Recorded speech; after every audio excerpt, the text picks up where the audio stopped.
ល្អណាស្រួយ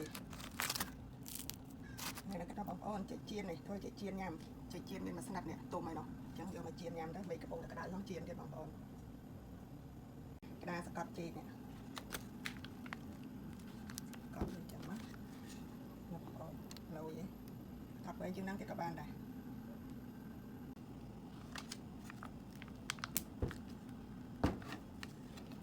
បងប្អូនសកត់ប៉ុណ្នេះល្អសកត់វែងជាងហ្នឹងពេកវាស្ដើងចេកយើងលើកជៀនទៅវាបាក់ចេកវិញប៉ុណ្នេះល្អបងប្អូន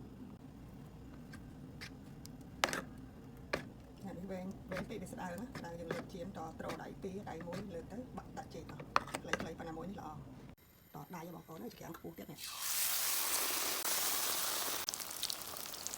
អូនេះចេកខ្ញុំប៉ោងល្អនេះប៉ោងល្អចេកជៀនឆ្អិនហើយបងប្អូនមកញ៉ាំជាមួយខ្ញុំទាំងអស់គ្នានេះចេកល្អណាស្រួយនេះនៅក្តៅពេកជាមួយត្រជាក់វានៅស្រួយអត់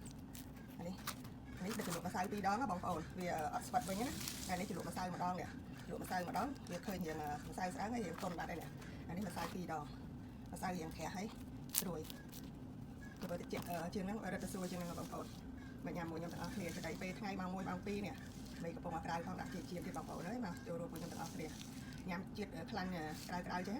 មានទឹកក្រូចថប់ជាមួយឆ្ងាញ់ណាបងប្អូនញ៉ាំជាតិទឹកផ្អែមហើយជាមួយចេកជៀនចឹងឆ្ងាញ់ណាបងញ៉ាំម៉ោងថ្ងៃចឹងណាចូលរួមមួយខ្ញុំទាំងអស់គ្នា